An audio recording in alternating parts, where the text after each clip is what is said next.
Namaskaram. Welcome back to the channel Secrets Within You. I am Priya Ramanjam. In this channel, I talk about divinity, law of attraction, Zebu symbols, and any kind of healing modalities. If you want to know, you can message me in the comment section.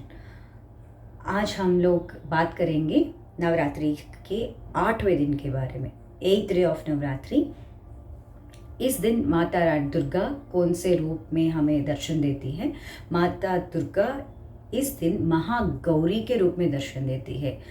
कथा क्या है वहाँ? गौरी का कथा क्या है? जब माता रानी शिव भगवान की तपस्या की थी, उस समय माता रानी का जो शरीर जो है वो पूरा सफ़ेद पड़ चुका था। किस लिए सफ़ेद पड़ चुका था?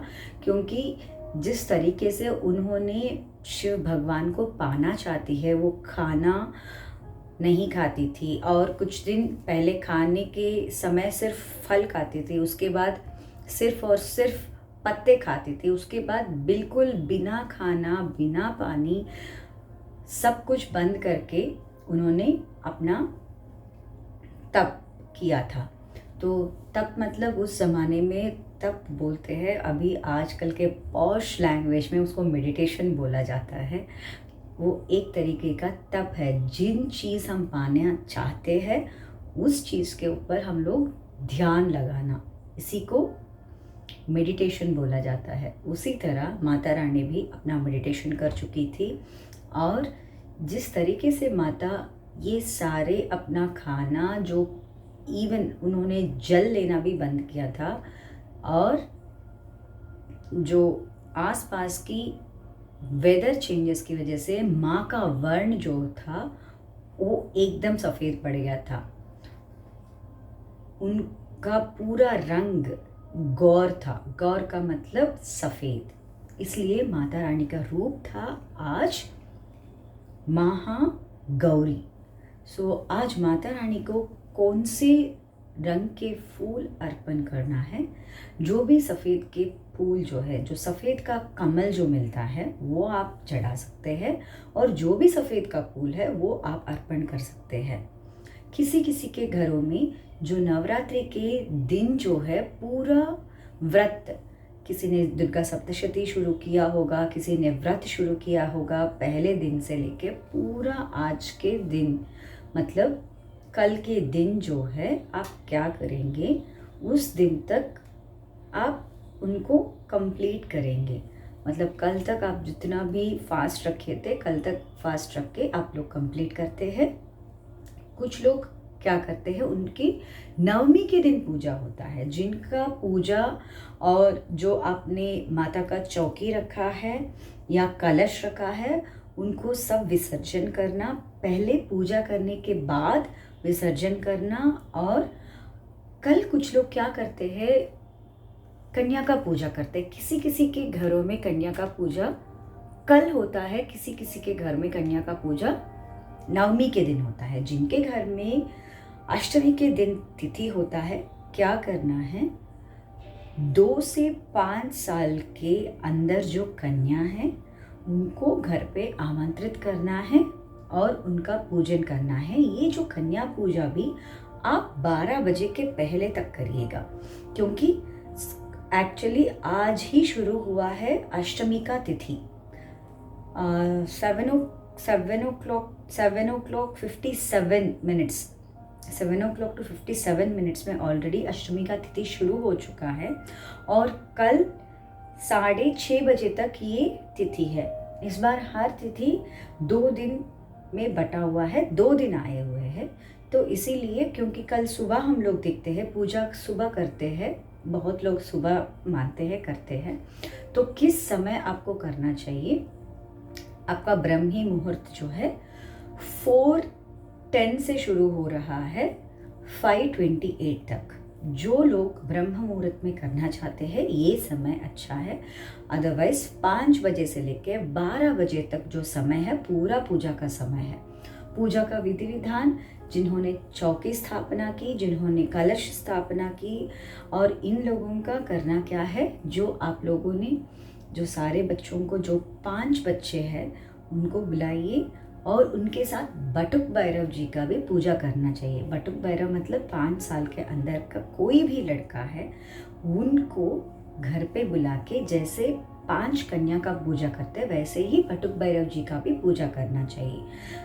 इसीलिए कि उस दिन हम लोग जो भी भोग बनाते हैं, जो हलवा बनाया आपने, जो चना बनाया, जो भी बनाया है, आप माता रानी को अर्पण करके उसके बाद वही प्रसाद जो है लड़कियों को खिलाना चाहिए, छोटे छोटे लड़कियों को खिलाना चाहिए। और उनको सारे श्रृंगार की चीज़ जो है वो भेंट में दे सकते हैं आप। और वही नहीं, उनकी जो पढ़ाई के लिए जो ज़रूरत चीज़ें हैं वो भी आप भेंट में दे सकते हैं। इन चारों कन्याओं के पूजा कंप्लीट होने के बाद ही आप बटुक भैरव जी का पूजा करना चाहिए। बटुक भैरव जी का पूजा होने के बाद आप अपने कलश को हिला के अपना कलश का विसर्जन कर सकते हैं। इतने दिनों में, ये जो 8 दिनों में आपने जो कलश के अंदर अक्षत का पूजा किया या पुष्पों का पूजा किया, जो भी है, अक्षतों को आपको क्या करना चाहिए, उन अक्षतों को पानी में अच्छे से उनको थोड़ी देर के लिए भिगो के वो जो पक्षियों के लिए चारा के लिए दे सकते हैं आप। और आपने जो भी पानी है, कलश का पानी है, जो भी पूजा के द्रव्य है, वो इधर उधर बिखरे नहीं, और जहाँ पे जल प्रवाहित होता है वहाँ पे आप विसर्जन कर सकते हैं। और किसी ने स्थापना नहीं की और उन लोगों को क्या करना है, महागौरी का पूजा करना है। महागौरी का प्रसाद जो है कल पायसान, मतलब जो आप शुगर से बनाते हैं या बूरी से बनाते हैं, मिश्री से बनाते हैं, वो आप माँ को चढ़ाइए। और सफ़ेद के पुष्प, सफ़ेद के लोटस मिलते हैं या सफ़ेद के फूल, कोई भी फूल जो है आप माँ को चढ़ा सकते हैं। एक और रूप माँ का पूजा जाते हैं कि वो दुर्गा माँ का पूजा है। वो पूजा क्या करते हैं, उसी दिन आप माँ दुर्गा का भी पूजा कर सकते हैं। इसी दिन, माँ अष्टमी के दिन, इसको महाअष्टमी बोलते हैं, महासप्तमी, महाअष्टमी, महानवमी। सो ये तीनों दिन जो है नवरात्रि के, ये तीनों दिन बहुत महत्वपूर्ण बोले जाते हैं। अगर किसी ने भी नहीं कर पाए, आप ये तीनों दिन कीजिए। अगर ये 3 दिन भी नहीं कर पाए, आप नवमी के दिन ज़रूर कर लीजिए। ये अष्टमी और नवमी की तिथि बहुत महत्व तिथि बोला जाता है। और माँ दुर्गा का पूजा करने के समय आपको क्या करना है, आप इस दिन माँ दुर्गा को महागौरी के रूप में पूजा कर सकते हैं, महादुर्गा के रूप में, महिषासुरमर्दिनी। इसी दिन माता रानी ने महिषासुर का वध किया गया था अष्टमी के दिन। इसीलिए इनको महिषासुरमर्दिनी भी बुलाया जाता है। और ये दिन आप अच्छे से सुबह स्नान करिए। जो विधि विधान जो है हर दिन का सेम है। अपना जो सारा सुबह का जो भी काम है आप पूरा करके उसके बाद सूर्य भगवान को जल अर्पित कीजिए। उसके बाद आप पूजा चौकी में बैठ जाइए। गंगा जल अपने आप के ऊपर छिड़किए और पूजा द्रव्य के ऊपर छिड़किए। पूजा के जो आपका ऑल्टर जो है या पूजा का रूम जो है उसमें छिड़किए। उसके बाद आप आचमन कर दीजिए। आचमन इस तरीके से किया जाता है, आपको पता है, 3 बार ओम गोविंदाय नमः, ओम विष्णुवे नमः, ओम त्रिविक्रमाय नमः, ओम वामनाय नमः, ओम ऋषिकेशाय नमः। उसके बाद आप एक काम करिए, जो आपका जल जो है, गंगा जल जो है, अपने आँखों में, दोनों आँखों में, अपने मस्तक पे वो गंगा जल से मस्तक पे तिलक लगाइए। और वही गंगा जल से अपने सिर थोड़ा सा सिर पे गंगा जल छिड़कने के बाद आप शुद्धिकरण हो चुके हैं, अंतर से भी और बाहर से भी। उसके बाद आप 3 बार गायत्री मंत्र का जाप करना है और प्राणायाम करना है। प्राणायाम इसीलिए करना है सो दैट आप एकदम अपने 5 इंद्रियों को एक तरह जुट करके आप अपने पूजा के लिए रेडी है, स्थिर है। आप अपना पूजा करने के लिए स्थिर है, आप रेडी है। Basically you are preparing yourself to do the puja with complete dedication and concentration. बस इतना ही है। इन चीज़ों का जो मेन उद्देश्य जो है यही है।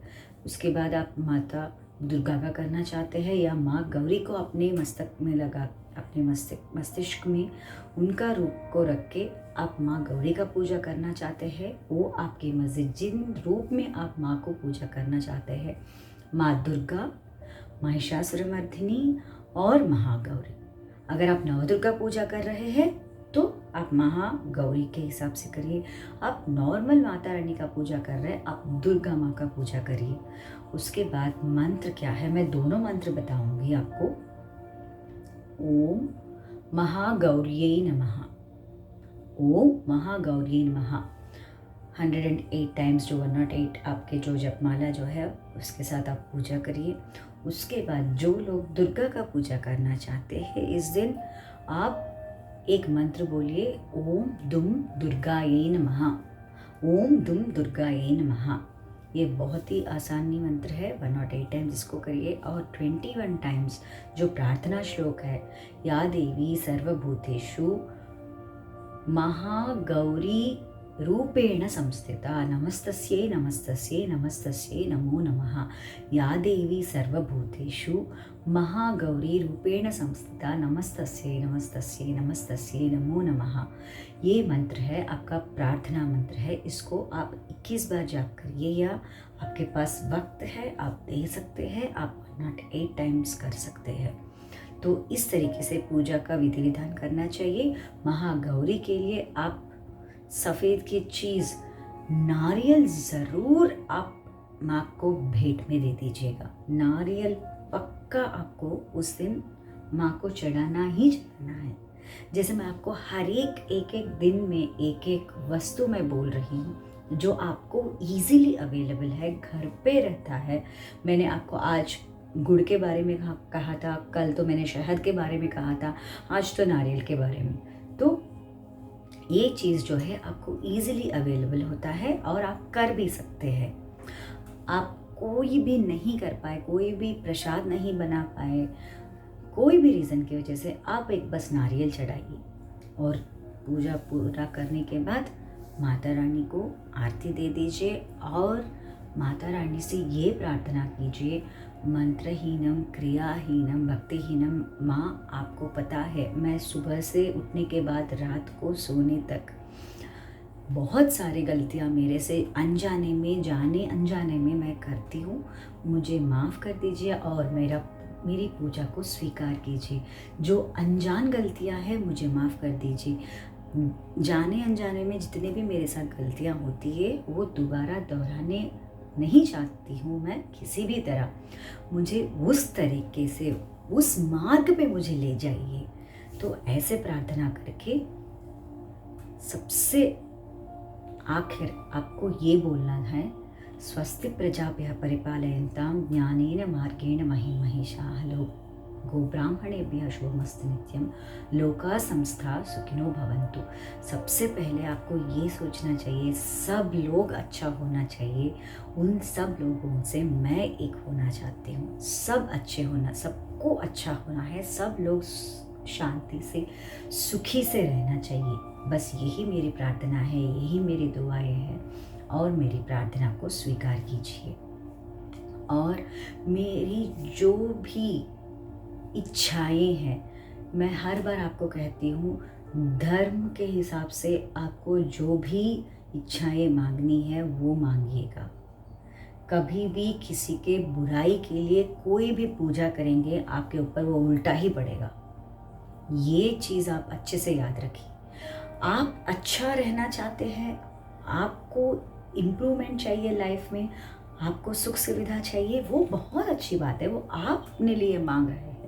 ये मत मांगिए उनके पास वो है इसलिए वो मुझे चाहिए, या उनके पास वो है वो ऐसा है उनका नाश होना चाहिए या उनका जो डाउन होना चाहिए। ये कभी भी मत सोचिए। कोई भी पूजा किसी को डाउन करने के लिए करेंगे वो कभी फल नहीं देता है।